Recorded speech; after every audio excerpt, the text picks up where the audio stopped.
Desde San José, Costa Rica, esto es Noticias Repretel, edición meridiana.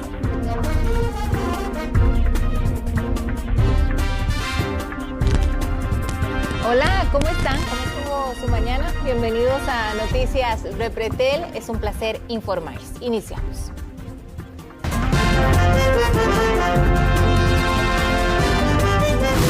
Tenemos información en directo porque un motociclista fue, al menos la más reciente víctima mortal en carretera. El percance fue atendido esta mañana en Oriamuno, en Cartago. Eric Meléndez, usted nos tiene el detalle. Adelante.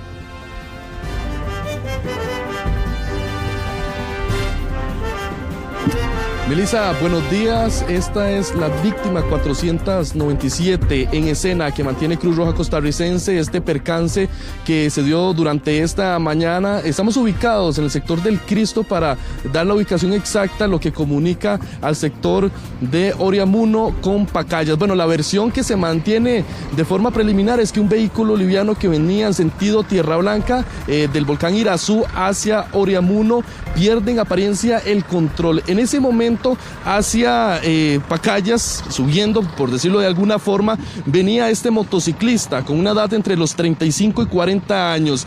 El conductor de este vehículo liviano que usted ve en imágenes habría perdido el control y lo impacta frontalmente. El conductor de la motocicleta no habría podido evadir ese fuerte impacto. Incluso lo vemos en la tapa de este vehículo blanco que queda incluso en el otro carril sin que este motociclista pudiera hacer nada.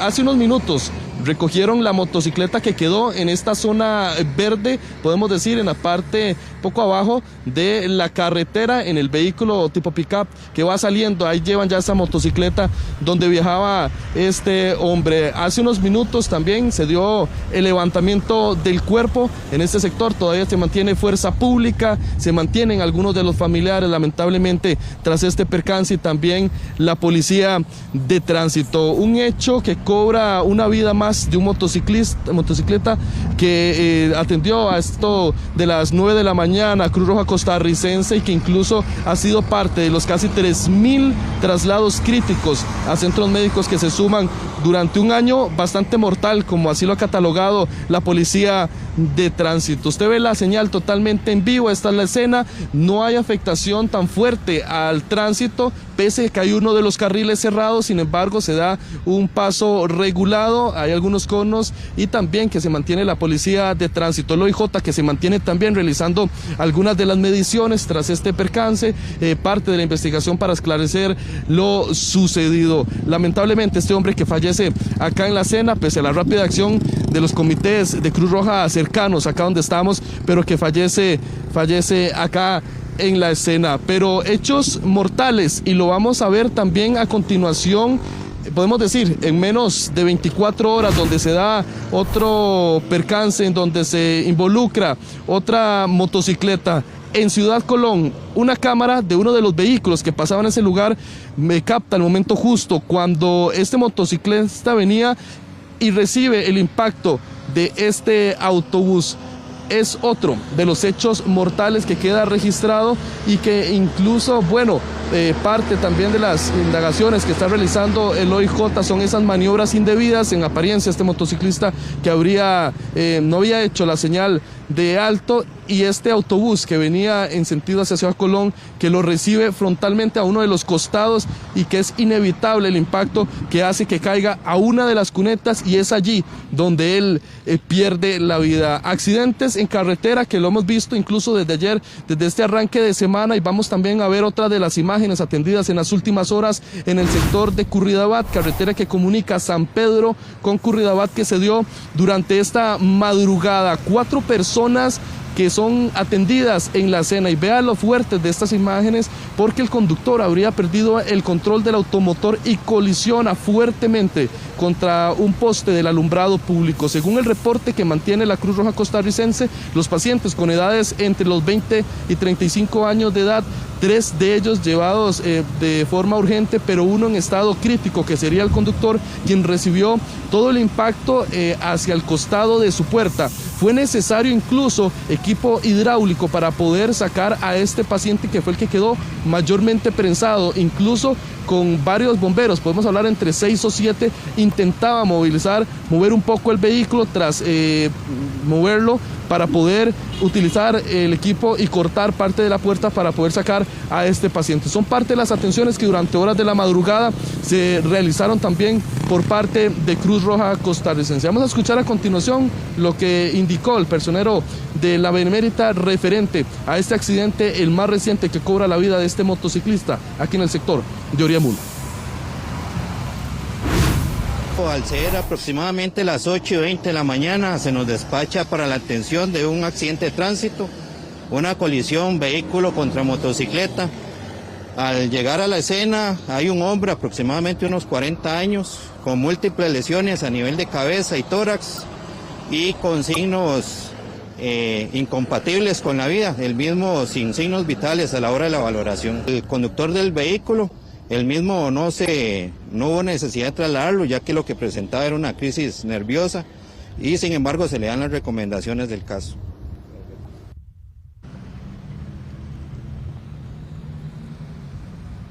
11:58 minutos de la mañana. Vamos a darle la imagen totalmente en vivo a esta hora de la mañana todavía, que se mantiene personeros del organismo de investigación judicial. Todavía falta remover el vehículo involucrado, en el cual este conductor venía desde el volcán Irazú, de las partes altas de Cartago, y pierde el control. Se da parte de las indagaciones porque incluso, bueno, nosotros estábamos acá, no se ven señas de un frenado fuerte desde metros atrás. Hay una curva muy pronunciada que incluso también pudo ser uno de los factores que mediaron en este percance. Incluso en este sector que comunica hacia Pacayas hay otra de los ingresos que está hacia el sector de Cot, donde pasan muchos vehículos, y esta curva pronunciada también puede ser una de las determinantes de este accidente de tránsito. La escena todavía se mantiene en custodia de Fuerza Pública, del organismo de investigación judicial y algunos de los familiares que llegaron minutos después de este accidente de tránsito. Incluso, según ha detallado la Cruz Roja Costarricense, fue una respuesta rápida. Sin embargo, las lesiones que presentaba el motociclista, vemos la tapa y el parabrisas, que fue el golpe frontal al lado izquierdo, al lado del conductor, donde se da este fuerte impacto y que generan esas lesiones principalmente en tórax y cabeza, que comprometieron la vida de este hombre que se dirigía hacia las partes altas de Cartago, viendo el sentido de Oriamuno hacia Tierra Blanca, y que se topa con este conductor que, bueno, la versión preliminar y en apariencia habría ya invadido el carril contrario y pierde el control en ese momento. Un hecho lamentable que se suma casi a las 500 víctimas en el lugar del accidente, y donde los motociclistas siguen liderando las estadísticas que mantiene la Policía de Tránsito. Parte de los datos que también tiene Cruz Roja Costarricense específicamente son 2.897 traslados críticos a clínicas y hospitales producto de un accidente de tránsito, 497, como lo decíamos, fallecidos en el sitio. Las edades más mortales que están liderando durante este 2025 están entre los 20 y 45 años de edad, y bueno, entre las principales causas también que han mediado son los excesos de velocidad, invasiones de carriles y también lo que son el irrespeto a las señalizaciones, que son factores vitales al andar en carretera, pero que también han generado estas fatalidades en carretera. Cada 8 minutos incluso está atendiendo Cruz Roja Costarricense un percance en carretera, y esto es lo que ha generado que esta cifra aumente. Estamos a poco de cerrar este 2025 y esto podría generar una cifra cercana a los 600 fallecidos, pero también a más de 3.000 traslados críticos como parte de las atenciones que mantienen las autoridades a la fecha, y por supuesto el llamado principalmente en este último mes del año, donde estos accidentes pueden aumentar hasta un 20%. Bueno, esperamos que las personas tengan bastante conocimiento en el tema de evitar lo que es el exceso de velocidad, que es una de las grandes causas a la hora de lo que son los posibles fallecimientos en carretera. De igual el consumo de alcohol, evitarlo completamente, y el respeto a la demarcación horizontal. Muy importante a la hora que también usted vaya a realizar un viaje largo, revise su vehículo, manténgase bien alerta a la hora que va a hacer una maniobra. Esto con el fin de no ocurrir un accidente grave o que hayan lesiones en el sitio. 2.897 personas han sido trasladadas en una condición delicada por accidentes de tránsito en lo que llevamos de este año 2025. También hemos abordado en sitio a 497 personas sin signos vitales, esto por causas de atropello, colisiones y vuelco.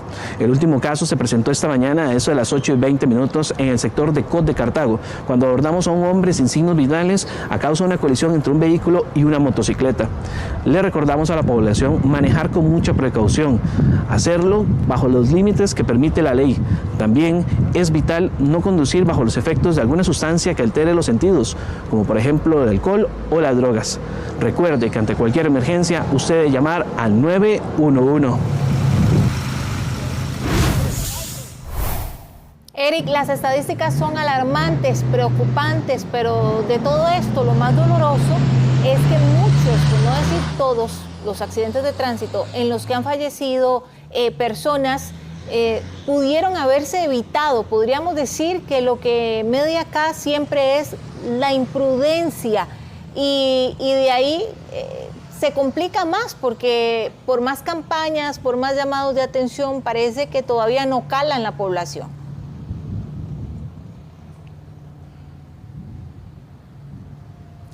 Bueno, Melissa, precisamente ese punto que usted está mencionando, esas imprudencias son las que están ahora acaparando parte de estas muertes en carretera. Invasiones de carriles contrarios, pero también el irrespeto a la señalización entre las principales causas. Excesos de velocidad y también el alcohol detrás del volante han sido las principales causas que siguen enlutando a muchas familias en nuestro país, y que de cara a este cierre de mes es por eso el llamado que están haciendo las autoridades. En el caso acá en Cartago, bueno, parte ahora también de los trabajos investigativos que tiene la Policía Judicial para esclarecer lo sucedido, pero si bien es cierto, pudo haber mediado lo que es un exceso de velocidad, también lo que es una curva pronunciada, pero es parte también de las indagaciones que ahora realizará el OIJ para las próximas horas.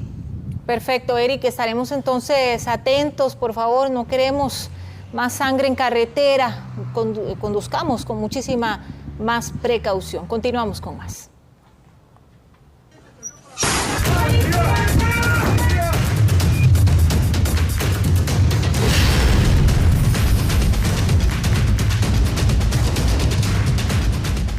Tres organizaciones vinculadas a la violencia en Cartago y dedicadas también al narcomenudeo fueron desmanteladas mediante la Operación Azul, desplegada por la PCD. Hernán Barrantes, usted estuvo en estos allanamientos y nos tiene toda la información. Adelante. Así es, Melissa, nosotros estamos colocados en la explanada de la Basílica de Nuestra Señora de los Ángeles, uno de los sitios que era dominado por una de estas organizaciones que fue desarticulada el día de hoy mediante 11 allanamientos que realizó la Policía de Control de Drogas y que permiten la detención de 10 personas. Y es que en este punto, debido a la gran cantidad de personas que visitan, tanto nacionales como extranjeros, durante todo el año, también acuden personas adictas a las drogas, y estas eran captadas por esta organización, y es parte de esta guerra entre grupos narcos que buscaban dominar este territorio, así como los alrededores del mercado municipal de Cartago, así como las barriadas. Es por esto que durante un año se realizó esta investigación, y el día de hoy los resultados con estas capturas.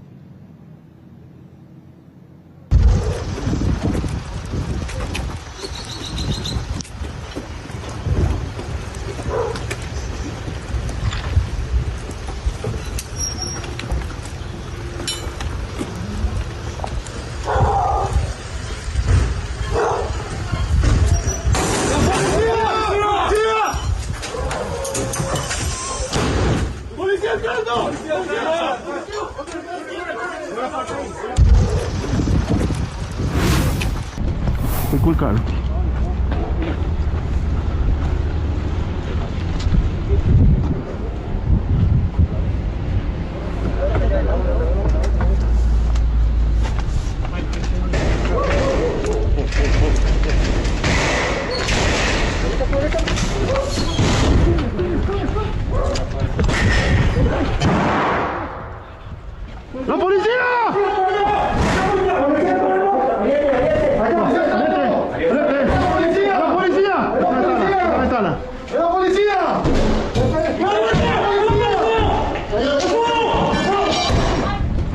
Qué cool carro. Dale chance a la gente que te falta.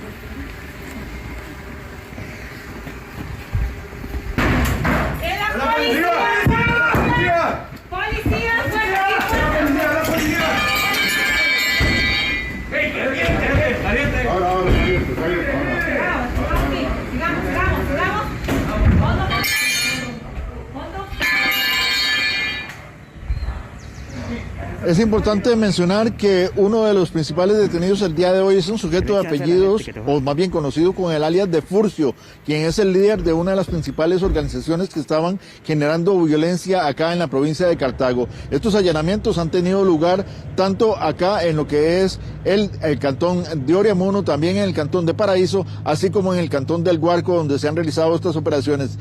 Lamentablemente, dos de los líderes de una de estas tres estructuras que fueron golpeadas el día de hoy lograron escapar luego de que en horas del día de ayer se diera una operación donde tras un homicidio que ocurre en Oriamuno, pues estos sujetos deciden escapar. Todos los detalles en la siguiente información. El Santuario Nacional de la Virgen de los Ángeles en Cartago es visitado por miles de personas cada año. Entre ellos, consumidores de drogas. El mercado municipal de Cartago es otro centro donde convergen adictos a los estupefacientes. Es por ello que grupos dedicados al narcotráfico se interesan en dominar estos sitios para distribuir sus drogas, pero también buscan dominar las barriadas. 3 de esos grupos fueron detenidos por la PCD tras un año de investigación. Es así que se desplegó la Operación Azul, denominada así por el color que le dan a las drogas los grupos que operan en la zona. En total, los agentes de la PCD capturaron a 9 personas, entre ellas a un sujeto de apellidos Brenes Delgado, alias Furcio, uno de los líderes de una de las principales organizaciones narco que opera en Cartago. Un 10º sospechoso está preso por otra causa y desde la cárcel domina a su propia banda.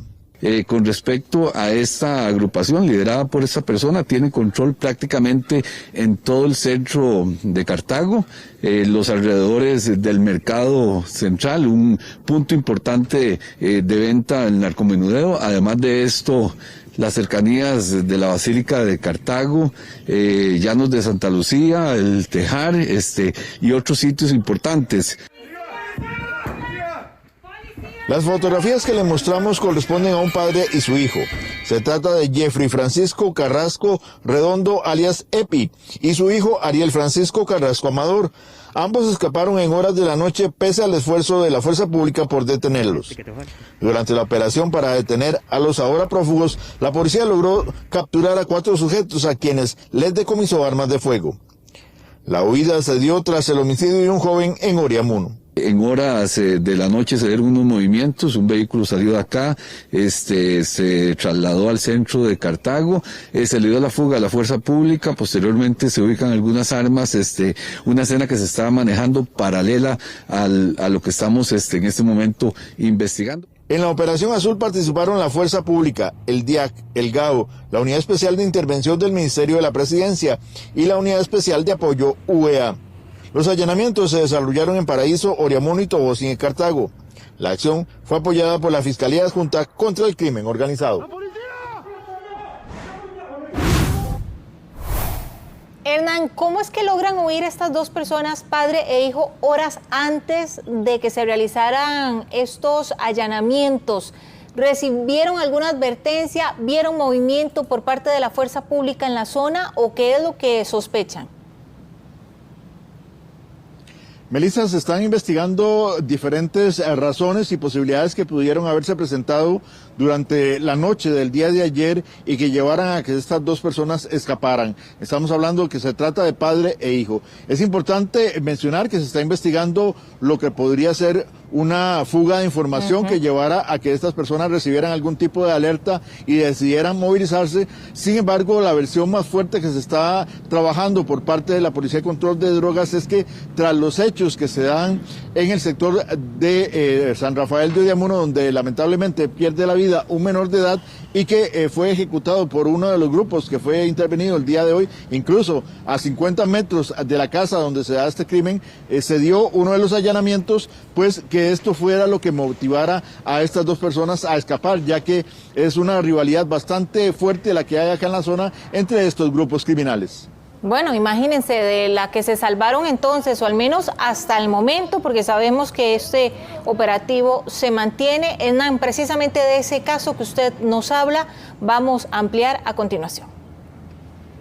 Y es que dos hermanos gemelos fueron atacados en Oriamuno de Cartago cuando estaban frente a su casa y los sicarios asesinaron a uno de ellos. Solo 16 años tenían. El otro está internado en el hospital.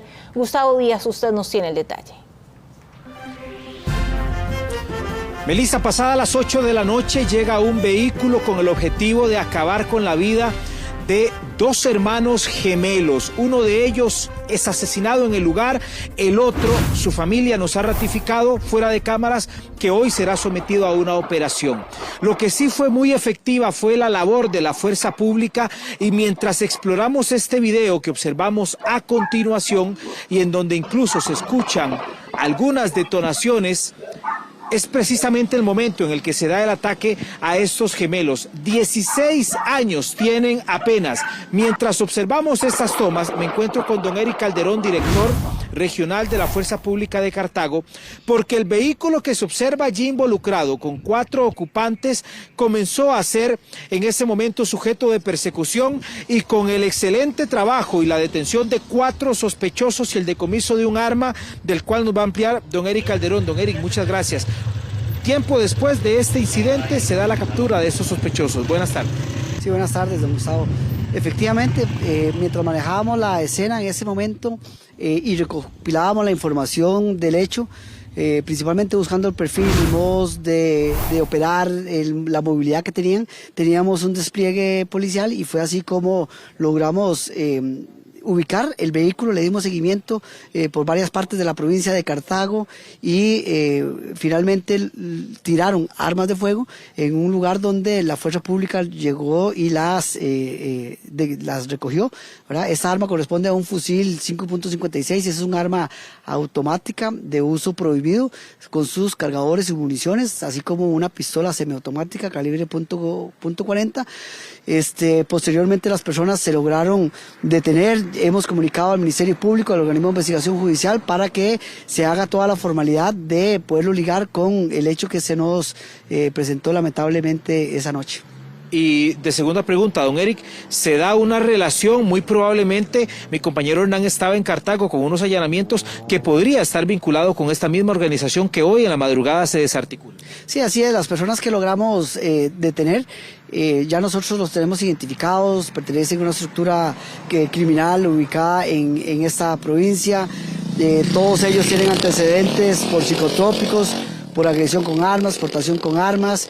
Los allanamientos que precisamente se llevan a cabo hoy en la madrugada con la Fiscalía de Narcotráfico, la Policía de Control de Drogas del Ministerio de Seguridad Pública y la Fuerza Pública, están relacionados precisamente a esta estructura. Fueron 11 allanamientos simultáneos que se llevaron a cabo con la detención de 19 personas, y sí, tienen relación, son de la misma estructura, y pues vamos a seguir trabajando en esta misma línea, en ese lugar Vistahermosa donde se presentan estos hechos. Nosotros hemos venido trabajando fuertemente porque ahí operan algunos miembros de esta estructura.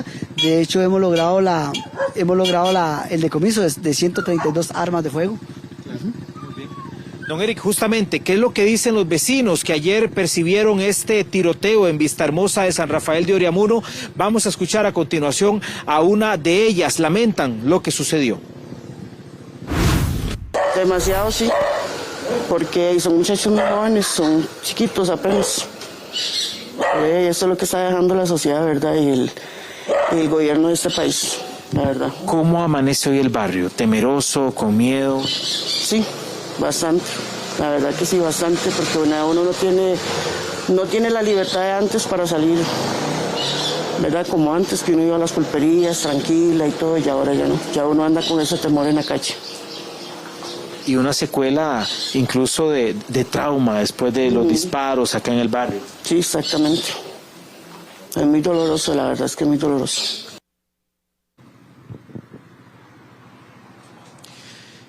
Gemelos que eran bastante conocidos en este sector, pero que sí las autoridades estarían vinculando con un ajuste de cuentas para los vecinos, un impacto total después de escuchar este tiroteo. Inseguridad, mucha tristeza de ver todo esto que son jóvenes. Digamos, aquí no tenemos seguridad para nada, impactante, muy triste. Fue muy triste oír, eran balazos terribles, gritos, todo. Los muchachos comúnmente siempre unidos, se les veía fuera de la casa, ellos eran característicos acá en el barrio. Sí, ellos subían y bajaban, iban mucho ahí, a esa casa que está aquí, pasaban metidos ahí. Siempre andaban juntos los gemelos, siempre. En ese momento los gritos desesperantes, la ayuda de los vecinos hacia el muchacho que quedó con vida. Sí, todo el mundo corría, todo el mundo gritaba, que llamaran a la policía, que llamaran a la ambulancia. No es la primera vez que se vienen a generar tiroteos en este sector de San Rafael de Oriamuno. Ya los vecinos han percibido una serie de acontecimientos similares y eso los mantiene ahora y los hace amanecer este miércoles con muchísimo temor. Sí, fue muy importante bueno, como se escuchaba aquí, y ya estamos asustados porque ya hace poquito que pasó otro, entonces sí, ya uno se preocupa, ¿verdad? Prácticamente que a ellos los vinieron a atacar fue al frente de la casa y con los vecinos acá cerca, eso deja un impacto mayor. Sí, claro, más de que no fue como tan tarde que uno diga, fue en la madrugada o algo así, fue horas en las que uno todavía anda, ¿verdad? Aquí, que igual sale uno de la pulpería o algo así, ¿verdad? Entonces sí es impactante. Se escuchan los disparos. Después de allí los vecinos salen a intentar ayudar a los muchachos. ¿Qué ocurre? Eso no lo vi exactamente, pero cuando nosotros escuchamos algo así, mejor no salir, ¿verdad? Porque ahí... Pero sí, ya al momentito, sí, ya cuando salimos, ya muchas personas estaban aquí afuera. La familia declinó en dar declaraciones, no lo quiso hacer, pero sí nos comentaron que el hermano del gemelo fallecido está internado y hoy será sometido a una cirugía, o al menos así lo van a valorar, producto de los impactos de bala que en este caso recibió. 4 detenidos, un arma de fuego larga también decomisada por parte de las autoridades y todo un operativo que hoy se realizó que estaría vinculando a todas estas personas. Melissa. 16 años solamente, es que no deja de impresionarme. Acá les protegemos su rostro, su identidad, sin embargo, cuando uno ve la fotografía, es que son niños todavía, Gustavo, es muy lamentable. 12:20, hacemos una pausa comercial, pero ya regresamos con más, quédese con nosotros.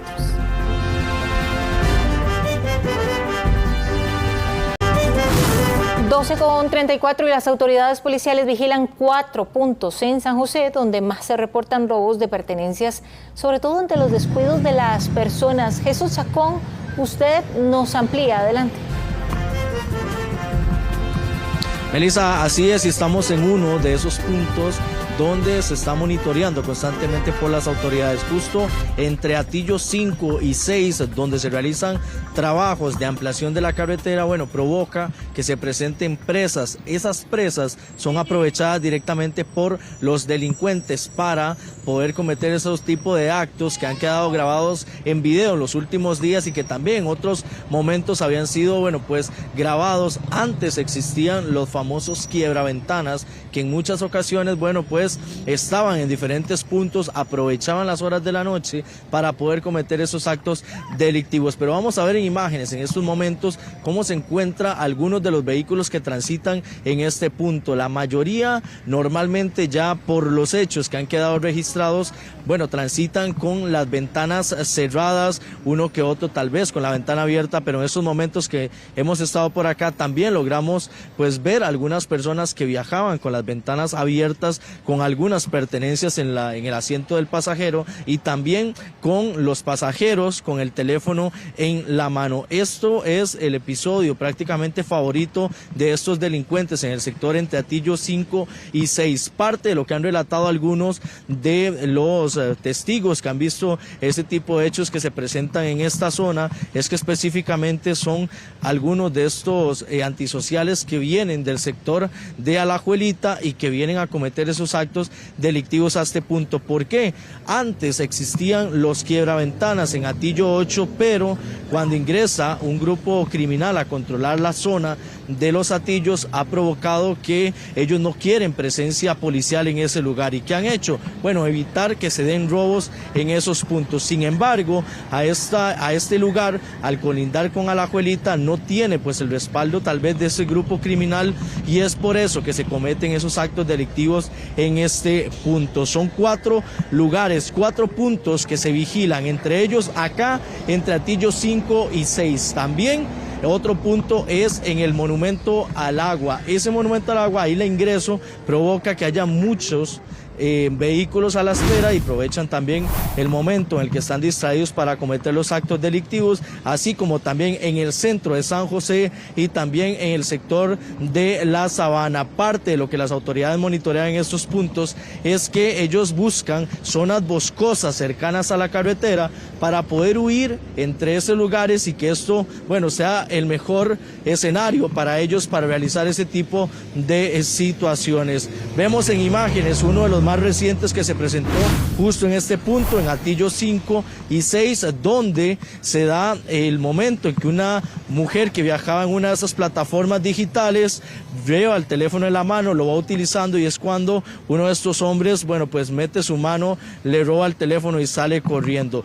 ¿Cómo es el escenario? Bueno, pues una zona boscosa en horas de la noche donde logran pasar desapercibidos, pero que sin embargo ellos llevan minutos monitoreando en la presa algunos de los objetivos con los que podrían atacar y que ha sido parte también de lo que se ha venido trabajando. En estos puntos normalmente se trata de cortar el zacate a menudo para evitar que esté alto y que se pueda dar como una guarida de estos delincuentes, pero que sin embargo esos no tienen horario. Nos decían ahora algunos testigos en este punto que específicamente en el lugar hay 2 personas, uno que está en la motocicleta esperando que la persona realice ese acto delictivo y quien está pues sondeando acá qué conductor está fácil de que se le pueda robar algún artículo que lleve en su vehículo. Al cometer el hecho delictivo corre hacia la motocicleta y estos huyen de la escena y luego vuelven a presentarse al mismo lugar y es como la forma de operar que mantienen estas personas. Por eso es importante y el llamado que hacen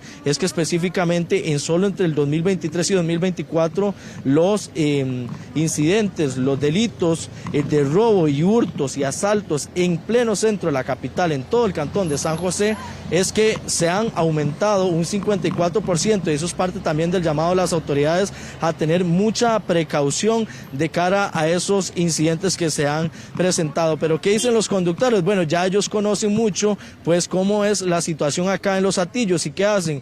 Muchos viajar con la ventana cerrada, pero hay otros que no conocen la problemática, viajan con la ventana abierta y se dan lamentables hechos de robo como el que se ha presentado días atrás. En los espacios, en las carreteras donde hay bastante ahora conglomeración vehicular, donde vamos utilizando nuestros celulares para distraernos y pues perfectamente nos pueden sustraer el celular o robarnos los bolsos que se puedan observar fácilmente sobre los asientos para después irse corriendo entre las calles que están aledañas a la zona. Y pues son distintas oportunidades, es una cuestión de andar con precaución, tener un poco de malicia y estar más atentas y atentos de nuestro entorno, de las personas que nos rodean, sin necesidad de caer en el miedo o en el pánico o dejar de realizar ciertas actividades. Creo que una puede disminuir los riesgos para evitar ser víctima, siempre y cuando tenga esas atenciones. Bueno, es que el actuar de esos delincuentes es quedarse en estos espacios sondeando. Aquí monitorean a las víctimas y vamos a mostrar porque la presa ya comienza a realizarse allá a esta hora de la tarde. Ahí es cuando aprovechan para determinar, saber un poco de quiénes son las personas que pueden ser víctimas de ese robo que se vaya a realizar. Realizan el robo y de una vez, bueno, ingresan por esta parte pues un poco ya más boscosa que les da la salida hacia La Juelita, donde los espera un motociclista, donde ya se van a retirar con el artículo robado. Pero escuchemos lo que han mencionado estos conductores de cara a, bueno, pues el temor también que le genera pasar por estos lugares, pero también las precauciones que toman.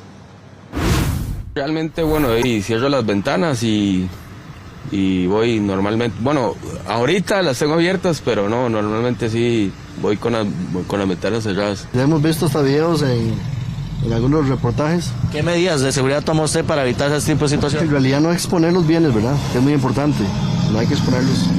Mi amigo, ¿sabía usted que este es uno de los puntos donde más roban teléfonos celulares? Claro que sí. Exactamente. ¿Qué medidas toma? Un poco de precaución acá. Por lo general la gente no toma medidas, siempre va con la ventana abierta y les hacen el toque. Okay.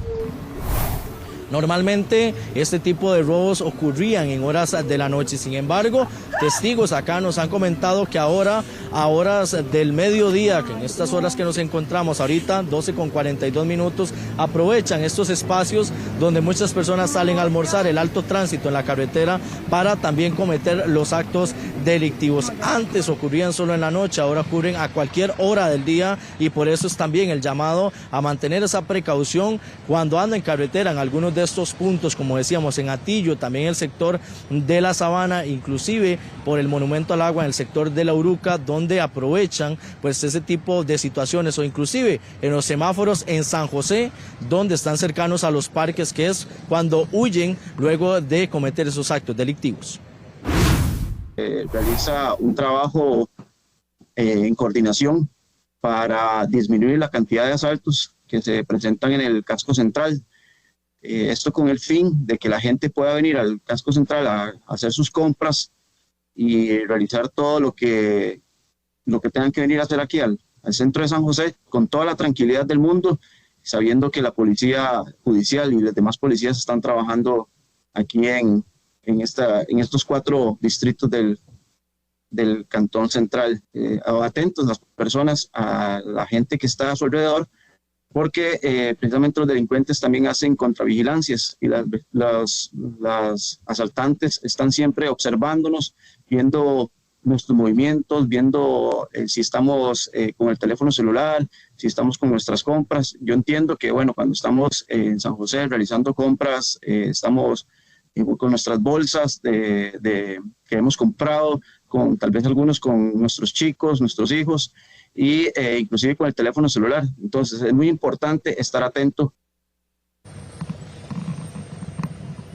Datos del organismo de investigación judicial señalan el aumento de casos que se han presentado solo en San José, y por eso hacen el llamado a mantener mucha precaución a la hora de transitar en las carreteras, evitar utilizar algún tipo de artículos en los asientos de los pasajeros o ir con el teléfono expuesto por la ventana y que esta vaya abierta también.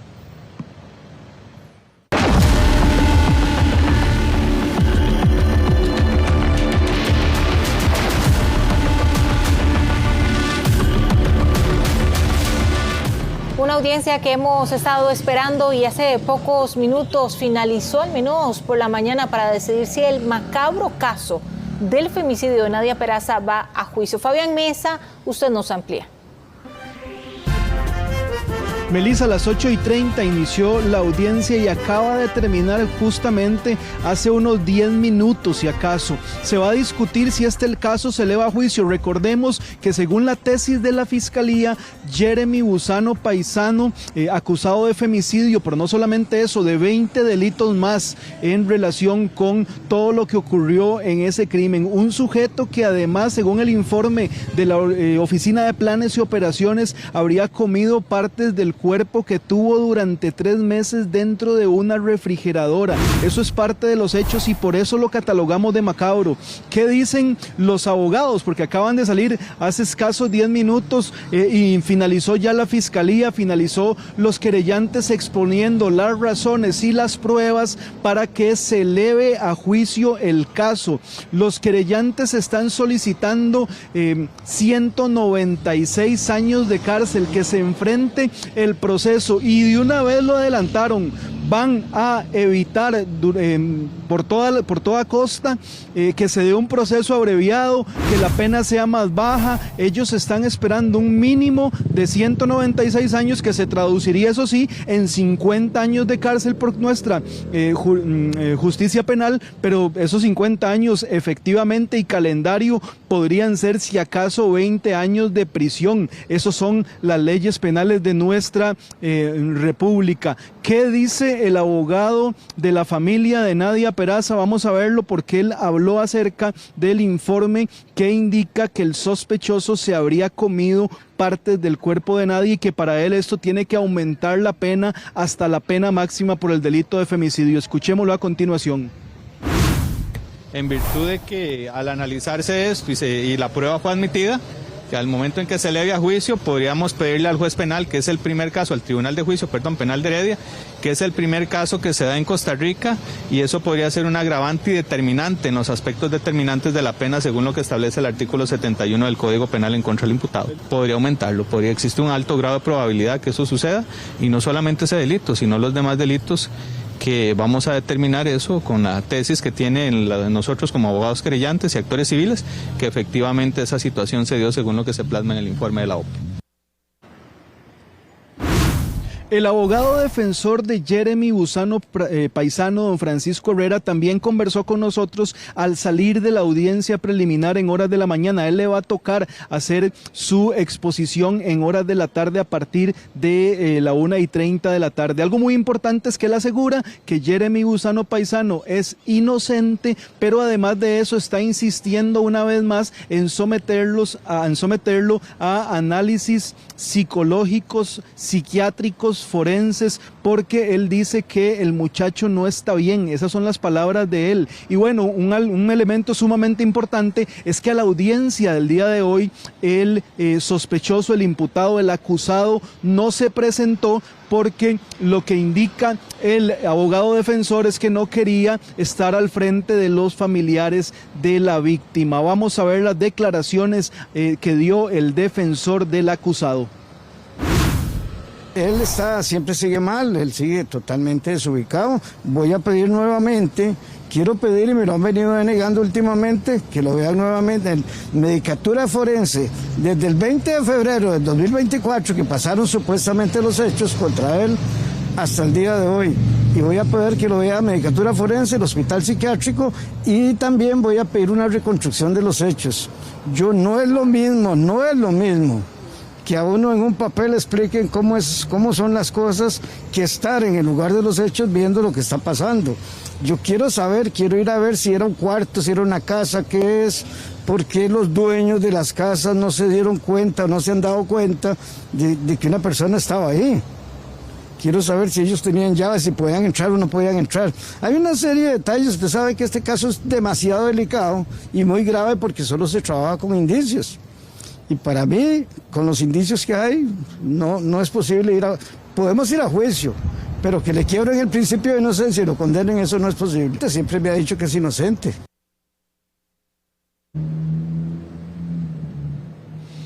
Bueno, en horas de la tarde entonces será la participación del defensor de Jeremy Buzano Paisano, del acusado del femicidio y 20 delitos más en contra de Nadia Peraza. Sin embargo, el juez, una vez que finalice, tiene tiempo para deliberar y en las próximas semanas conoceremos si este caso va a juicio o no. Todos los elementos, según la Fiscalía y según los abogados de la familia, están planteados para que se eleve a juicio en contra de Jeremy Buzano Paisano.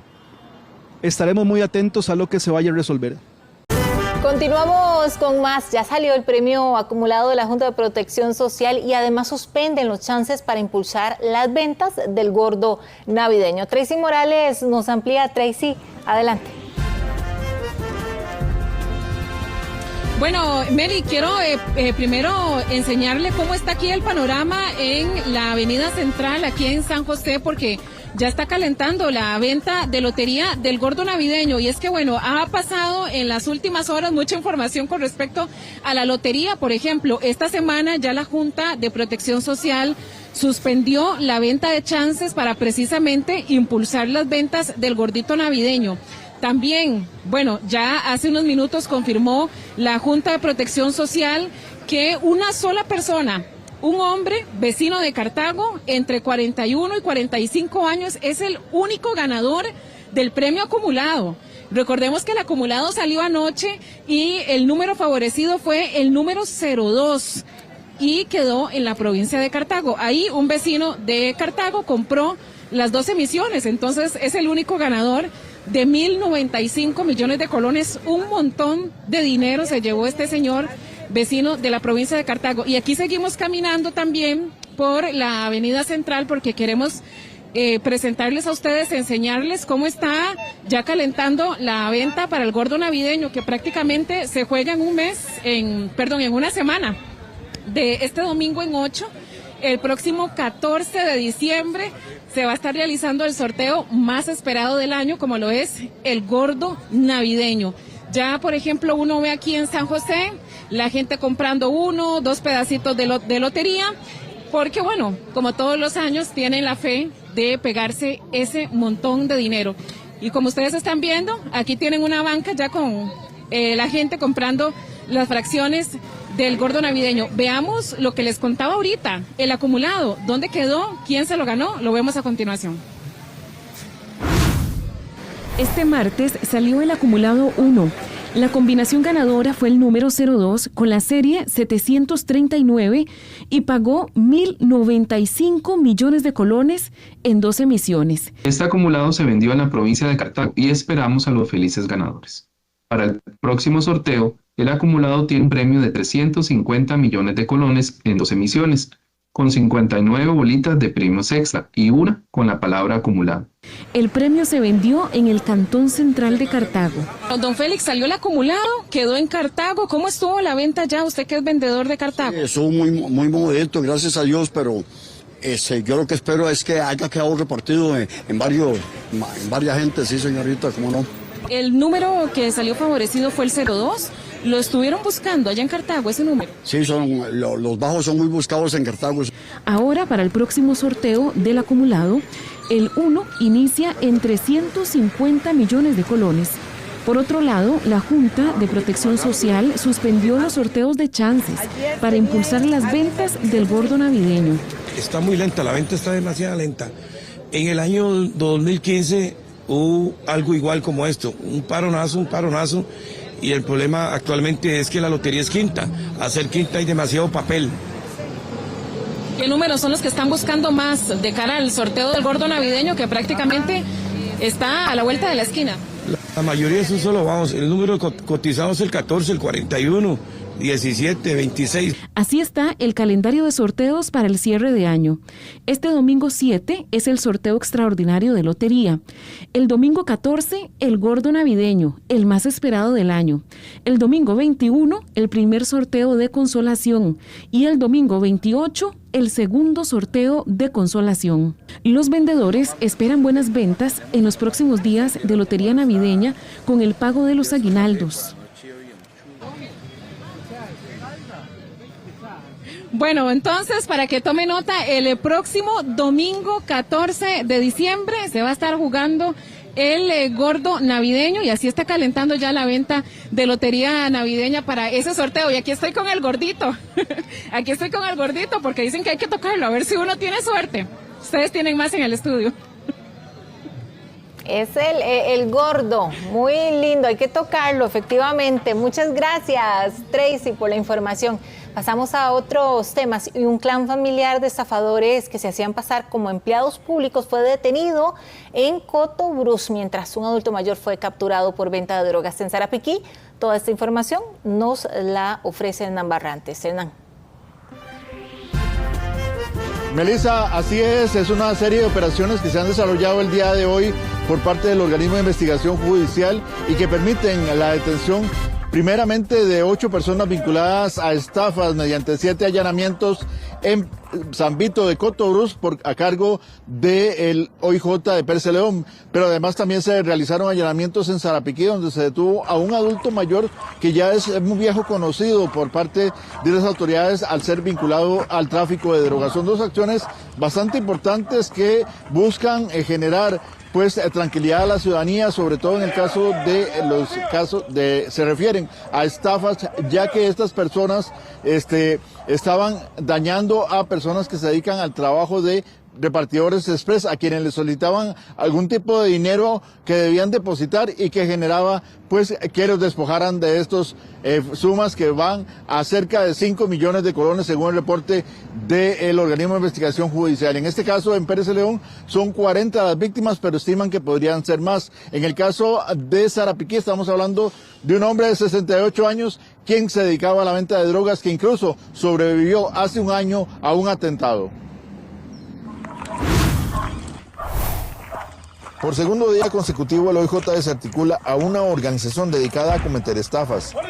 Esta vez ocurrió en San Vito de Cotobruz. Allí los agentes del OIJ de Pérez Celedón realizaron 7 allanamientos. La organización estafó a al menos 40 personas, la mayoría repartidores express.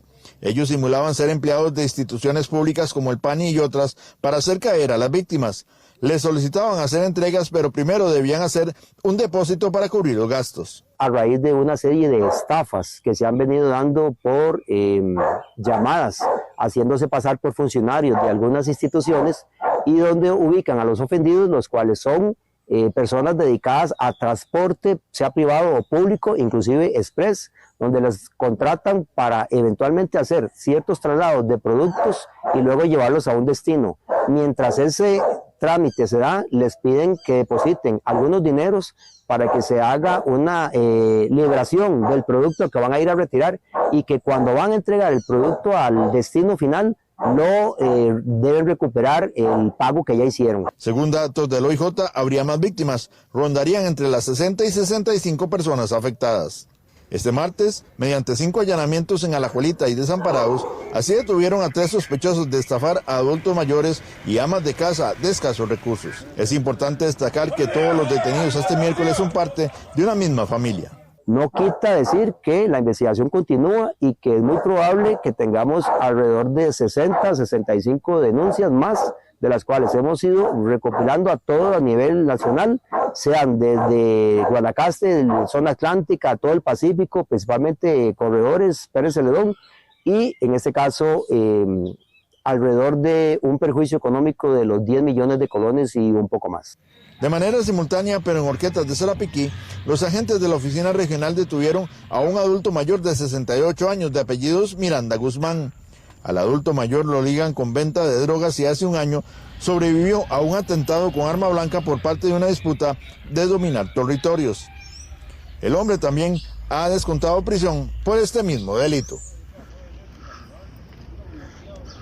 Es importante el trabajo que están realizando las autoridades, tanto del OIJ como Seguridad Pública, con tal de contener la delincuencia en el país y que este fin de año sea muy tranquilo para la ciudadanía. Es importante también la colaboración denunciando para evitar que estos delincuentes continúen en las calles. Así que también están muy atentos para no caer en las garras de los estafadores. Muchísimas gracias, Hernán. Y la tarde de este miércoles aumenta la posibilidad de que ocurran aguaceros, sobre todo en el Pacífico Central y Sur, así como algunas lluvias aisladas aquí en el Valle Central y también en la península de Nicoya. Pero ¿a qué se deben estas lluvias? Porque es que todavía no vemos esas tardes navideñas que se presentaron en noviembre, pero no en lo que llevamos de diciembre. Bueno, Sheila Paniagua nos tiene el detalle. Sheila, adelante.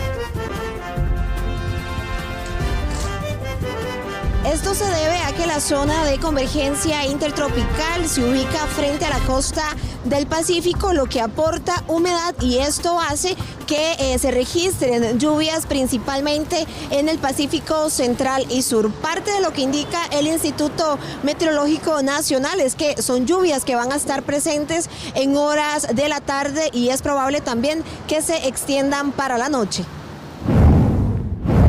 Aguaceros como estos podrían registrarse la tarde de este miércoles en el Pacífico Central y Sur, debido a la disminución de los vientos alisios, lo que permitió que la zona de convergencia intertropical se posicionara sobre la costa del Pacífico de Costa Rica.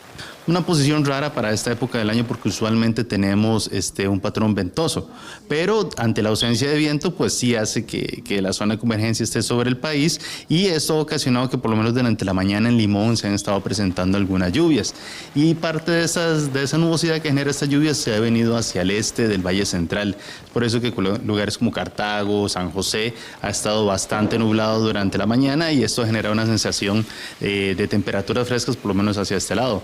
Debido al contenido de humedad en el ambiente, existe la posibilidad de que se produzcan lluvias de corta duración cerca de las montañas de la zona norte, Caribe Sur y el oeste del Valle Central. Según el IMN, en la tarde también prevén un cielo parcialmente nublado en la mayor parte del país. Podemos esperar algunas lluvias en las montañas del Pacífico Central y Sur, pero casi que solo ahí estaríamos previendo algunas precipitaciones. También hacia la costa de Limón sí van a continuar un poco las lluvias, más que todo como hasta primeras horas de la noche hacia la parte más sur de la provincia, mientras que en el resto del país en realidad no estamos previendo precipitaciones importantes. Va a predominar nublado, eso sí, y con esto vamos a continuar percibiendo temperaturas frescas, por lo menos al iniciar la noche. El IMN señala que será a partir del jueves que aumentarán los vientos alisios y al mismo tiempo una reducción en el contenido de humedad, propiciando un ambiente mayormente estable. El Instituto Meteorológico Nacional señala que será hasta el 15 de diciembre que ya esté establecida la época seca en el país y que disminuyan estas lluvias.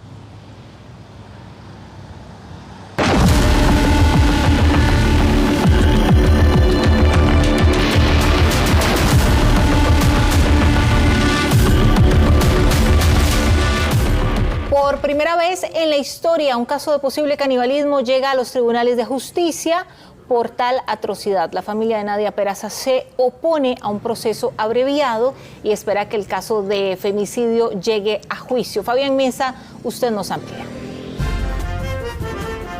Un elemento muy importante es el que usted mencionaba, Melissa, precisamente nunca antes en la historia policial, judicial de nuestro país se elaboró un informe en el que los expertos en comportamiento humano del OIJ o de cualquier otra dependencia señalen que existen elementos suficientes para indicar que la persona sospechosa del homicidio había cometido canibalismo. ¿Y cuáles son esos elementos? Bueno, número uno, tuvo el cuerpo, según los informes del OIJ y la acusación de la Fiscalía, al menos 3 meses dentro de una refrigeradora. Convivió con ese cuerpo, ese es el principal elemento, pero no solamente eso.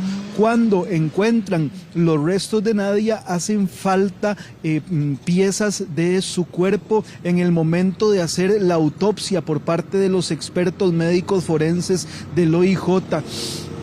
Y lo que indican los expertos en el comportamiento humano del OIJ es precisamente que la situación, el intento de tener dominación sobre su víctima los hace pensar a ellos que además de estos elementos puede ser dentro de las hipótesis que manejan la Fiscalía y el OIJ que Jeremy Gusano Paisano haya comido partes del cuerpo de su víctima. ¿Qué dicen los abogados? Bueno, en primer lugar, los abogados de la familia de Nadia, como bien también lo indica usted, Melissa, dicen que no van a aceptar ningún proceso abreviado por la atrocidad que se cometió en este crimen, por los serios señalamientos que hay en contra del imputado, que además no se presentó la mañana de hoy a la audiencia preliminar. Y por otra parte, el abogado defensor dice que el sujeto es inocente y que en ningún momento evidentemente hizo pues lo que se conoce como canibalismo o necrofagia caníbal, que es el término que utilizaron los expertos. ¿Qué dijo el defensor? Veámoslo a continuación. Esos temas están todavía en pañales. Para mí todo eso es una cosa como de ponerle un poco más de sabor a un caso tan delicado, pero es que es muy delicado.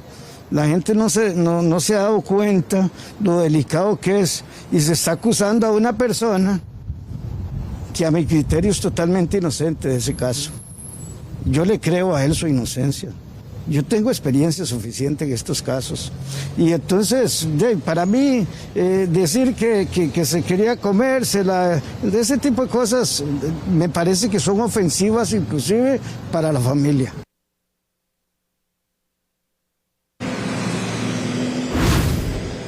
Nos decía el abogado defensor que lo que le restaba a la audiencia era 1 hora, porque ese es el tiempo que va a utilizar él para defender la postura de la defensa para que el caso no se eleve a juicio. Estamos hablando que en cuestión de más de 1 hora, quizá 1:10, puede que finalice esta audiencia. Nos quedaría nada más esperar que el juez penal de Heredia, que vaya a resolver la audiencia preliminar en los próximos días, en las próximas semanas, dicte si el caso va a elevarse a juicio o no, y por eso vamos a estar muy atentos a la resolución del Juzgado Penal de Heredia.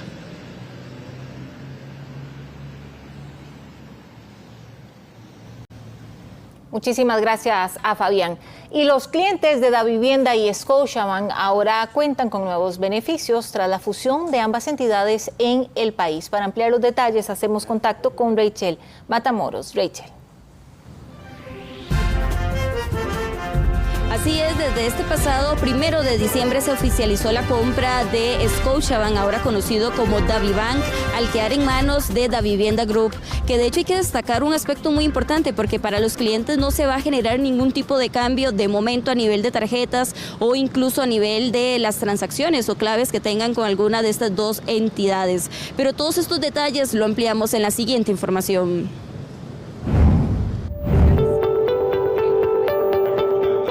Desde este mes de diciembre, Scotiabank pasó a formar parte de Davivienda Group tras su adquisición, dando paso al lanzamiento oficial de DaviBank, la nueva marca que unifica a ambas entidades bajo una sola operación.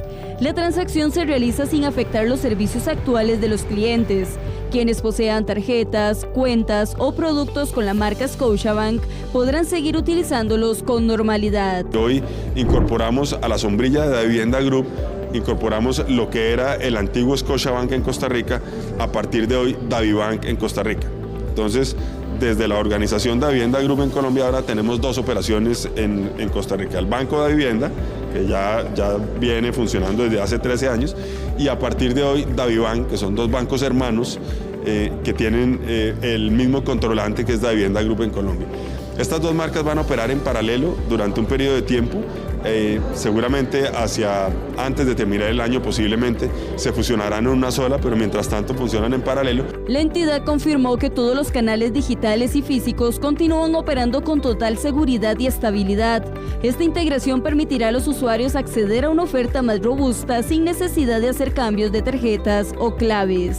Hoy nos aseguramos de que los clientes no tengan que hacer ningún cambio de tarjeta de crédito, no tengan que hacer cambios en su cuenta bancaria, no tengan que hacer cambios en su PIN de tarjeta de crédito, no tengan que hacer cambio de su tarjeta de débito ni crédito, en fin, no tienen que hacer ninguna gestión. Todo fue resuelto por el equipo de DaviBank. Entonces, más bien, les recomiendo a los clientes tener cuidado y solamente responder las comunicaciones de DaviBank que vengan por los medios oficiales de DaviBank. Entre los beneficios anunciados se destaca que hay un doble de cajeros automáticos, ya que la red se expande a 330 cajeros, más sucursales y puntos de servicio para pagos de préstamos y tarjetas de crédito, e incluso Simpe Móvil sin comisión para transacciones diarias de hasta 300.000 colones. Con la integración ya oficial, el país inicia una nueva etapa bancaria, donde ya se renuevan diversos puntos para que los clientes puedan hacer sus gestiones, bajo la normalidad que ya se mantiene.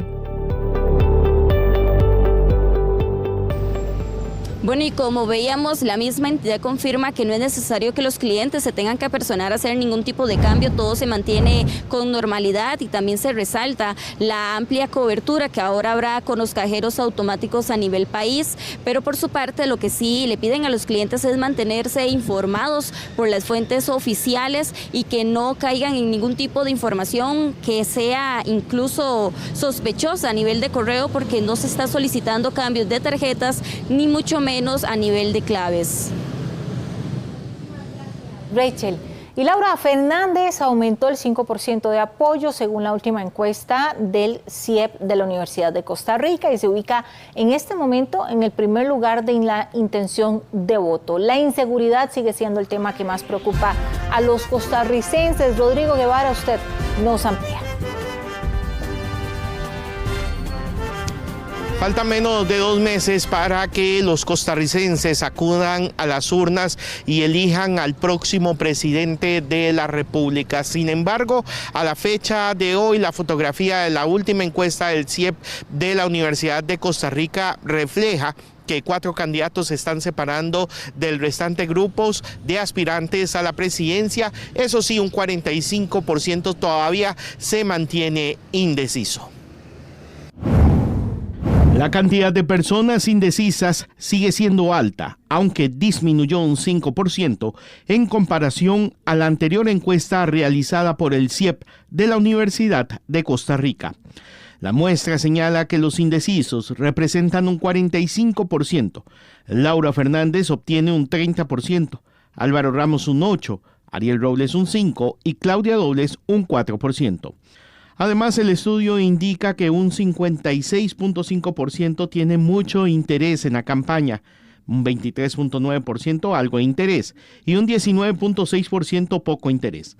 Hemos hecho un razonamiento, hemos estado viendo los planes de gobierno de cada uno de los candidatos y por supuesto que la seguridad es lo que más nos llama la atención y el tema de salud y educación. No tengo en estos momentos por qué votar. Para mí no hay presidente todavía en estos momentos que pueda llevar la batuta del país. La seguridad sigue siendo el tema más preocupante con un 42.4%, otros 14.9%, el empleo y el crecimiento económico un 13.3% y la lucha contra la corrupción 7.5%. La preocupación es la violencia y todo lo que está padeciendo aquí el país a nivel criminatorio. Para ustedes, ¿sí hay información suficiente para saber por quién votar?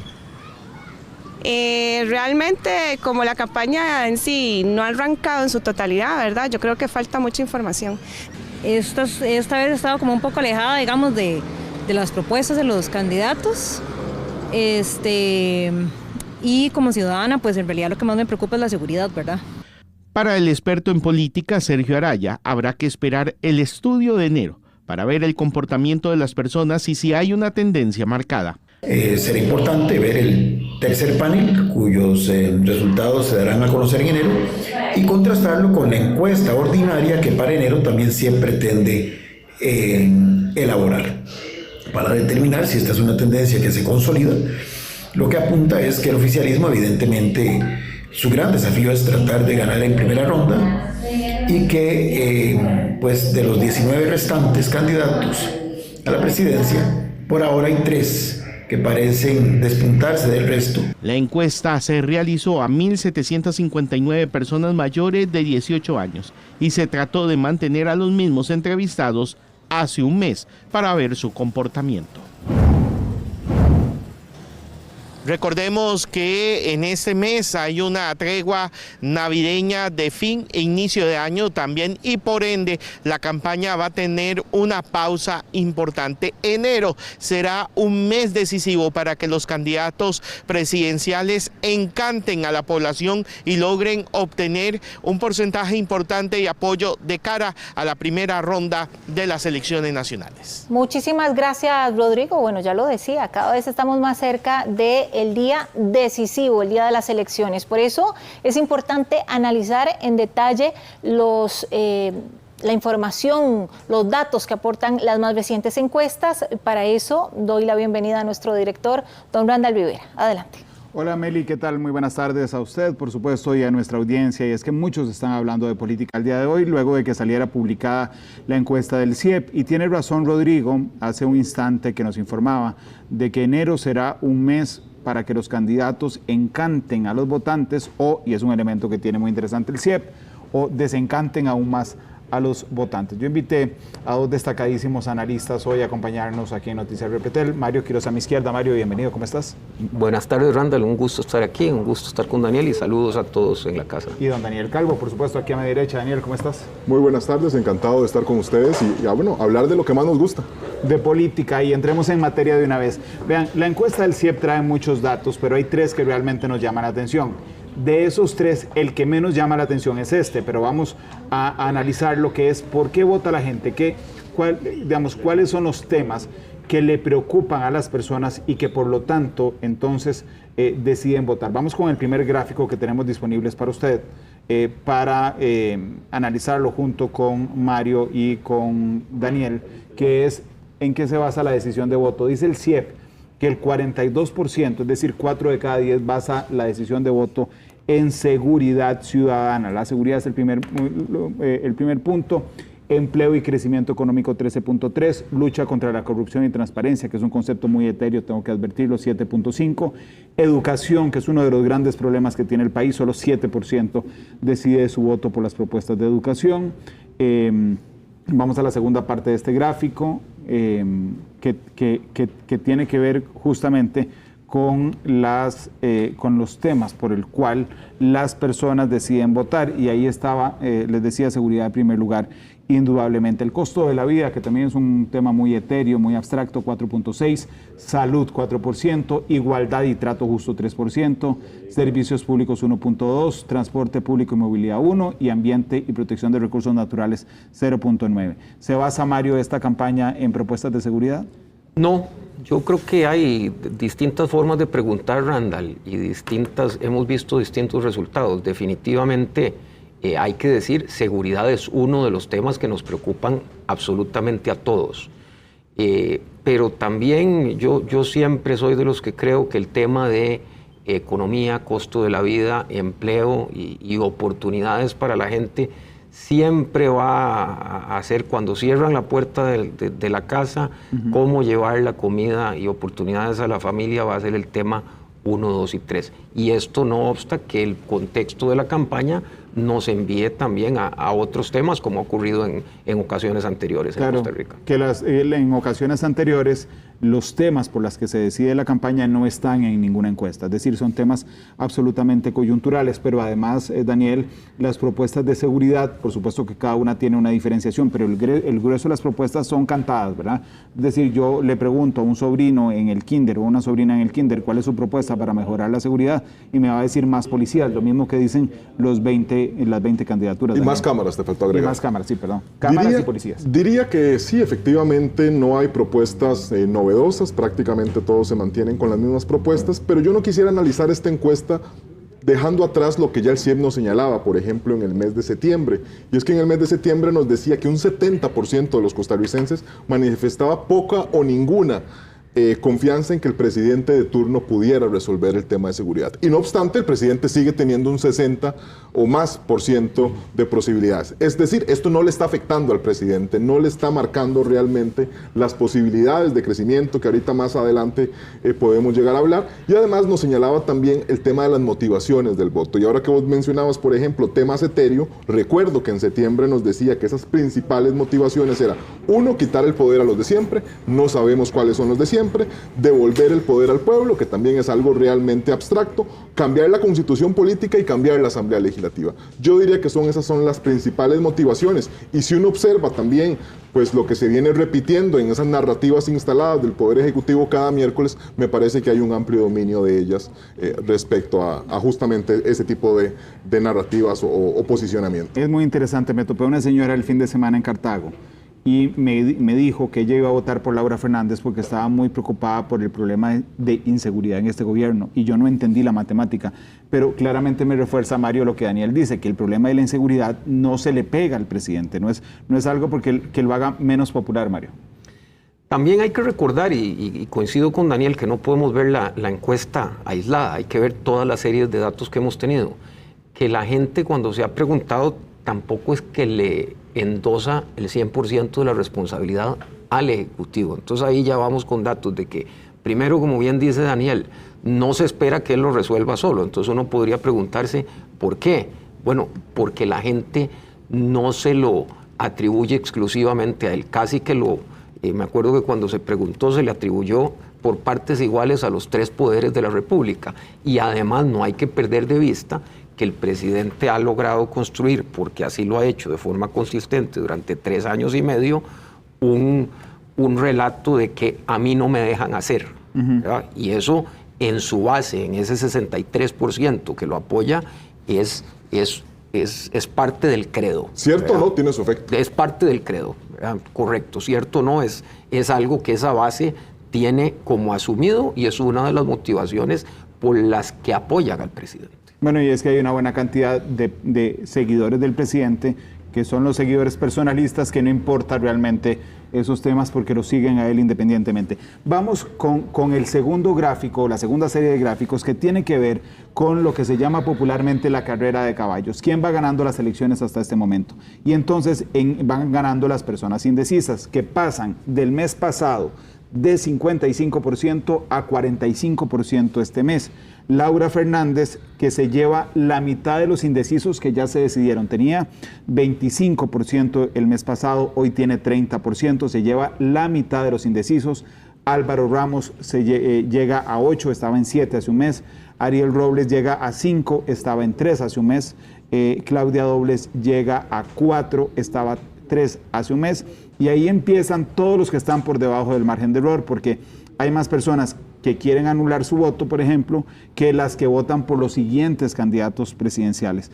Voy a quedarme en esa gráfica, Daniel, pero me parece que según esta tendencia, si Laura Fernández sigue llevándose la mitad de los indecisos, pues ganaría fácilmente en segunda ronda. Totalmente, diría que inclusive con que Laura Fernández logre obtener el 2.2, que quizás redondeémoslo en 2 de cada 10 indecisos, ya tendría la cifra suficiente para lograr ese 40%. Y si a mí me preguntas, Daniel, ¿cuál es el principal rival que hoy enfrenta al oficialismo? Yo diría, y también viendo estos números, que claramente no es la oposición. Su principal rival es intentar poder resolver esto en una primera ronda. Es decir, una competencia contra sí misma, de realmente poder, en este prácticamente ya que nos quedan 2 meses exactos, un poquito menos, poder sumar a esos indecisos, que también ahora cuando veamos más adelante, el CIEP nos indica que al menos son 5 de cada 10 quienes tienen más posibilidades, o al menos durante el último mes, pasaron a engrosar las filas del oficialismo antes que las filas de la oposición. ¿A vos qué te parece este resultado de la carrera de caballos, Mario? Vamos a ver, si nos vamos a octubre, la oposición reaccionó a la encuesta de octubre con 3 factores. Uno, que doña Laura tenía un techo del 25% y que de ahí no iba a pasar. Segundo, que se equivocó. Correcto. Segundo, que tenía un techo entre los indecisos, ¿verdad? Que también ahora vamos a ver datos de eso. Y tercero, que es más reciente, eso no tiene que ver con la encuesta, que el tema de las frecuencias iba a ser la bala de plata contra la candidata oficialista, ¿verdad? En el primer tema, bueno, resulta que, y todo esto lo digo que estaba sustentado más en creencias de la oposición que en ningún dato que permitiera llegar a esas conclusiones, ¿verdad? Bueno, lo del 25%, la tesis no se sostuvo, evidentemente, y esta encuesta demuestra que creció 5 puntos. Con capital político heredado, con disciplina de mensaje, eso sí, y con una fragmentación opositora, pero eso le está alcanzando por ahora para consolidarse sin señales de desgaste. Con el techo entre los indecisos que va amarrado a esto, Randall y Daniel, bueno, si el oficialismo tuviera un techo insuperable, veríamos un rechazo altísimo a la candidatura oficialista entre los indecisos, ¿verdad? Y en el tema de las frecuencias, yo creo que la encuesta se levantó entre el 19 y el 26 de noviembre. El 26 de noviembre fue precisamente el día que la Sala Constitucional lo suspendió.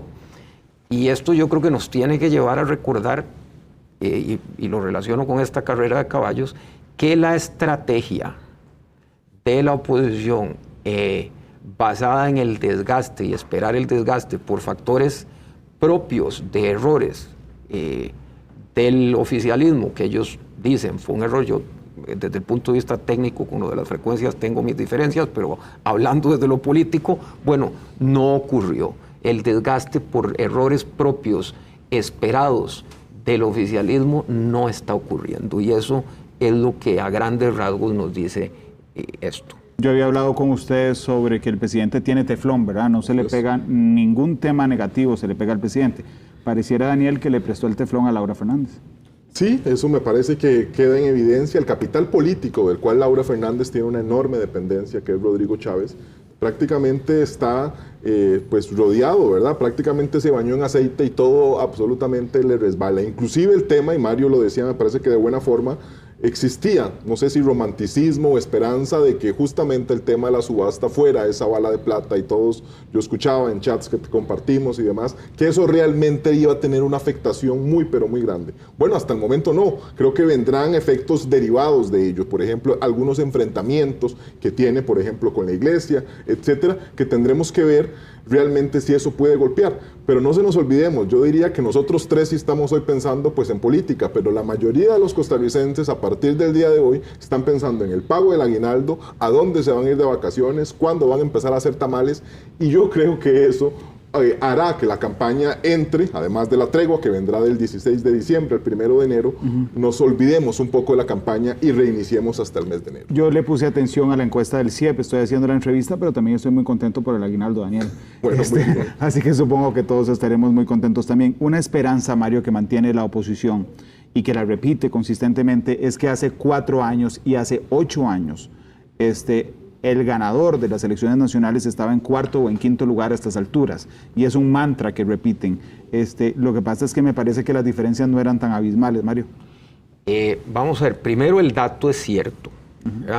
En la historia reciente de Costa Rica, 2014, 2018 y 2022, el que iba punteando las encuestas iniciales terminó perdiendo.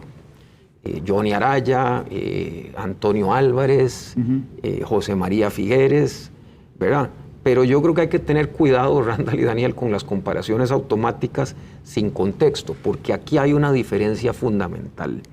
En todas esas elecciones, el oficialismo era débil o impopular, ¿verdad? Y hay que decirlo así de crudo. La gente había un voto contra el gobierno, contra lo que representaban, y buscaban un cambio, ¿verdad? Hoy el escenario es el inverso.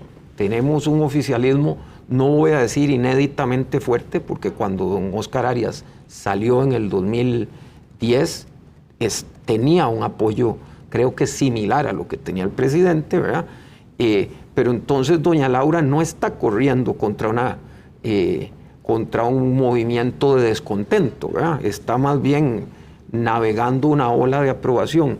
Y aquí, Randall, yo creo que vale la pena entender que la oposición, y por eso, como bien lo señalaba Daniel antes de que entráramos, que lo conversábamos aquí fuera de micrófonos, de qué nos va a sorprender, porque la oposición y los resultados que estamos viendo hoy, ojalá, como Daniel y yo decíamos, alguien lo hubiera dicho desde hace 3 años y medio, ¿verdad?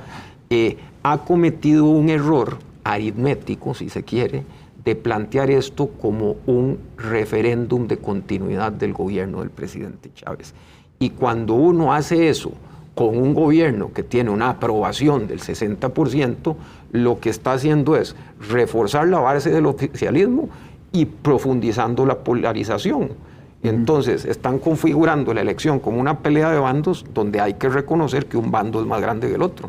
Bueno, a mí tal vez permitirme agregar otro mantra que yo observo a lo que Mario ha manifestado, y es que así como dicen que las encuestas ninguno estaba y se termina por colar en la última momento, es el tema de que todo se definirá en los debates. Y hace 4 años del 47% se decidió justamente la última semana, y de esos un 22% fue luego de mirar los debates. Pero es que también, si uno observa los datos que, por ejemplo, tenemos hoy del CIEP, es que realmente no hay una necesidad, a diferencia de otros procesos, de invitar a tanto candidato realmente al tema de los debates. Hay muchos candidatos que dicen, es que en los debates yo daré la muestra de lo que estoy hecho y me permitiré. Bueno, es que hoy ni siquiera está para ser tomado en cuenta en los debates. Y eso yo creo que va a generar dificultades y hará, como bien menciona Mario, que este sea un proceso distinto al de los otros años. En el único que estarán todos es en el del Tribunal Supremo de Elecciones, por supuesto, como lo marca la legislación electoral. Vean esta segunda gráfica que tiene que ver con intención de voto. Yo he entrevistado a casi todas las candidaturas presidenciales en este proceso y casi todas dicen que saben que van a ganar, que están seguros que serán presidente o presidenta de la República. Pero ahí está Natalia Díaz debajo del margen de error del 1%, Juan Carlos Hidalgo que no despega con 1%, Fabricio Alvarado que bueno, se cayó en picada en relación con las últimas elecciones nacionales, Eliezer Feinstein que también se cae en picada de las últimas elecciones nacionales, Luz María Alpizar, José Aguilar Berrocal. Creo que hay una tercera más, porque ahí me faltan candidatos presidenciales, ¿verdad? Creo que hay una tercera más, imagínense, por debajo del 0.1 de José Aguilar Berrocal, que es Fernando Zamora también con 0.1, Claudia Alpizar con 0.1, Ana Virginia Calzada con 0.1, David Fernández con 0.0, es decir, 0. ¿Qué les parece, Mario? ¿Qué te parece estos candidatos que en otras elecciones han repuntado, pero que aquí están debajo del margen de error?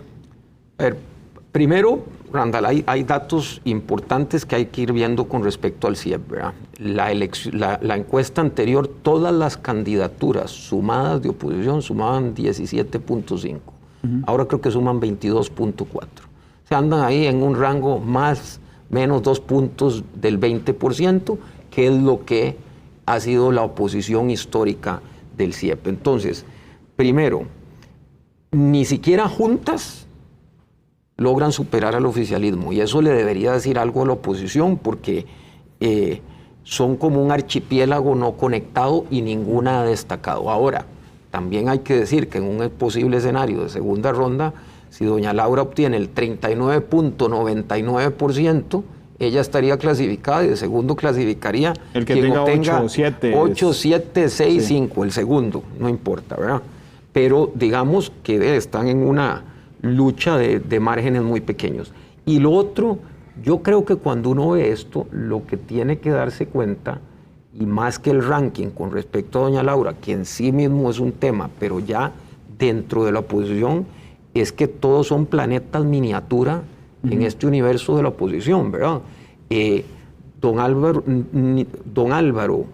don Ariel y doña Claudia, todos crecieron, pero todos por debajo del margen de error, ¿verdad? Entonces, no hay un polo opositor, claro. Hay fragmentos que están compitiendo entre sí, pero todavía ninguno con tracción suficiente para pelearle al oficialismo. Y todos crecen menos que doña Laura. Un dato muy interesante que trae este estudio del CIEP es que fue a preguntarle a las personas indecisas por quién nunca votarían. Entonces, aunque no tengan definido por quién votar, sí tienen definido por quién jamás lo harían. Y entonces, de ese 45% de indecisos que se convierte en ese gráfico, en el 100%, la mitad de esos indecisos no sabe por quién nunca votaría. ¿Okay? Pero 1 de cada 4 dice, jamás voy a votar por Álvaro Ramos. Eso le pone un tope importante. El 9.6% dice que jamás votaría por Laura Fernández. El 6% diría que jamás por Claudia Dobles. Y el 4.8% que jamás por Ariel Robles. Y Juan Carlos Hidalgo el 2.4%, que curioso, en el caso de don Juan Carlos y de doña Claudia, más gente dice, y de don Álvaro, que no votaría por ellos que la que vota por ellos. Daniel, ¿qué te parece este techo que tienen algunos candidatos entre los indecisos? Mira, lo comentaba con Mario también fuera de micrófonos y creemos que este es prácticamente el dato más importante que aporta la encuesta. ¿Por qué? Porque nos define cuáles son los candidatos que tienen más posibilidades de llegar a crecer.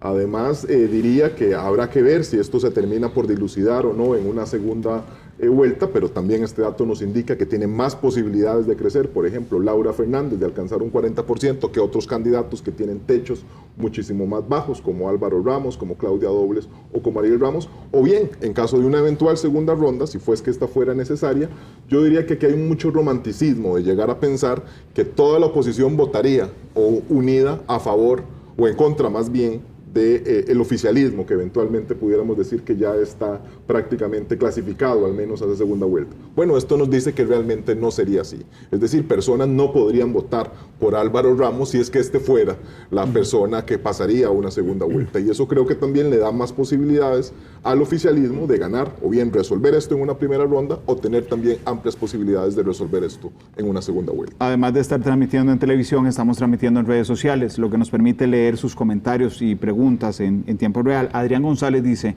en Facebook que la encuesta no tomó en cuenta las frecuencias. No, sí, Adrián sí las tomó en cuenta porque la corrieron, salieron a entrevistar justamente en ese momento. Randall Badilla, por su parte, dice es que las frecuencias son un tema muy, muy técnico, que no, para el grueso de la población, yo estoy absolutamente de acuerdo, es un tema muy técnico. Y Randall dice que en su casa siguen 3 indecisos. Dice, ningún programa promete ser viable, dice Randall Badilla. Vean qué interesante, Liberación Nacional, bueno, no, antes de ir a lo de Liberación Nacional, Mario, ¿qué te parece ese techo? Yo dividiría esto de los techos, Randall, en 3 grupos. Todos los candidatos de oposición, menos don Álvaro, don Álvaro y doña Laura. Okay. Todos los candidatos de oposición menos Liberación Nacional, ¿verdad? Yo creo que aquí lo primero que hay que decir es que el reto que tienen es cómo pesan, ¿verdad? Cómo tienen espacio teórico para crecer, porque no los rechazan, ¿verdad? Pero tienen que ver cómo generan tracción real. Y ahí está el reto. Y ahí están doña Claudia, don Ariel, don Juan Carlos, don Fabricio, ¿verdad? Porque no están generando el rechazo que puede generar don Álvaro, pero tampoco están generando adhesión, ¿verdad? Ese es un tema. Don Álvaro sí creo que tiene un problema estructural, él o Liberación Nacional, ¿verdad? Porque con los datos que vemos, el nivel de rechazo de él es 25.7 entre los indecisos, pero incluso entre los decididos 40.2, ¿verdad? Claro. Entonces ahí estamos hablando que ese sí es un reto estructural y es duro, porque cómo crece una persona que su rechazo es 4 veces su intención de voto, ¿verdad? Y ese es un dato de verdad. Es un dato apabullante, pero están muy contentos, Mario, con eso. Sí, yo, bueno, mejor no digo nada del comunicado porque... Está contento porque a Liberación lo odian más que a él. Así es que, perdón, supongo que ustedes no han leído el comunicado de Liberación Nacional. Es que Liberación Nacional salió con un comunicado después de estos datos donde dice, ¿verdad? Lo estoy parafraseando, que ellos están satisfechos con el estudio porque el desgaste de Liberación Nacional es más grande que el de Álvaro Ramos. O sea, es decir, están muy contentos, voy a parafrasear, porque a Liberación Nacional lo odian y a don Álvaro Ramos solo lo vomitan. Es casi, digamos, ese nivel. Y entonces uno lo que se asusta, como si estuviéramos viendo un partido de fútbol, Mario, es dónde diablos está parada la oposición. O sea, es decir, ¿cómo leen estos datos, Mario? Daniel y yo en otro programa, Randall, decíamos que datos han existido, allá han estado, tenemos 3 años y medio y más de datos. El tema es si se quieren leer o si la estrategia va a seguir partiendo de una base de lo que yo quisiera que pase, no de lo que los datos dicen, o de lo que yo creo que está pasando a pesar de los datos. Son dos ejes que la oposición ha tenido. Y tercero, los grupos de WhatsApp, a partir de los cuales se hacen estrategia, en que todos se convencen de la maravilla de lo que están haciendo, y después vienen encuestas como las del CIEP. Que claro, no podemos... Es que ellos viven en una burbuja. Exactamente. Ellos viven en una burbuja, la oposición, las candidaturas en general, Daniel. Sí, mucho se ha hablado de eso y creo que en esas pequeñas burbujas, porque ni siquiera podemos decir que es una burbuja que reúne a todos, sino prácticamente, es que en ocasiones solo se termina pues por hablarles a quienes van o asisten a su culto, es decir, a quienes van a la iglesia, claro. Y es sumamente pues reducida, ¿verdad? Y queda por fuera una amplia población. Yo digo que es como preguntarle a la mamá de uno si uno es guapo. Sí, mira, yo creo que se lo preguntan quién puede ser presidente. Yo creo que por eso tenemos tantos candidatos presidenciales en este momento, que también me salgo un poquito de la encuesta y creo que también mucho de lo que estamos observando con estos números es que cuando tenemos esa enorme cantidad de candidaturas, Pues bueno, estos números son así. ¿Por qué? Porque muchas candidaturas, entre ellas, se terminan matando o canibalizando y terminan por beneficiar más bien a quienes supuestamente querían realmente combatir. Si esto sigue así, ya para finalizar la entrevista, Daniel, si esto sigue así, no habrá segunda ronda. Bueno, veremos si los números realmente, si ese mes de enero es tan determinante como en otros procesos. Yo concuerdo con Mario que es un proceso electoral completamente distinto, pero bueno, en política uno solo puede analizar lo que ya pasó y no lo que viene. Pero sí podemos adelantar que si la tendencia sigue como va... Así es, muy probablemente no habrá una segunda vuelta y se resolverá todo esto. ¿Estás de acuerdo? Sí, porque si vamos a estos datos, Randall, con los indecisos, eso significa que solo 1 de cada 10 personas de esos indecisos rechaza abiertamente a doña Laura. O sea, el 90% no la descarta. Entonces, sigue teniendo margen de crecimiento, ¿verdad? Entonces, no tiene una resistencia masiva. Y recordemos, porque hay que decirlo, que su capital político es la popularidad del presidente. Y a ella le está apostando todo y no baja. Números absolutos, no porcentuales. Si proyectáramos a hoy estos resultados, doña Laura, para ganar en primera ronda, le faltarían, dependiendo de la participación, entre 200.000 y 240.000 votos. 2 de cada 10 indecisos. Eso es lo que tienen que conquistar. Para lograr al menos ese 40% que nos haría olvidarnos de una segunda vuelta. Distinto, hay que ver cuánto es eso de los que apoyan al presidente que todavía no ha convertido a voto. Mario, muchas gracias. A usted. Daniel, muchas gracias. A las órdenes. Yo los quiero invitar. Mañana en la edición del mediodía tendremos una sorpresa también vinculada con esta encuesta. Vamos a hacer en esta mesa un ejercicio que no se ha hecho en esta campaña por los invitados que vendrán mañana al mediodía. Así es que espérenlo mañana. Voy a pausa comercial. Gracias por estar con nosotros. Regresamos con más información en Noticias Repetidas.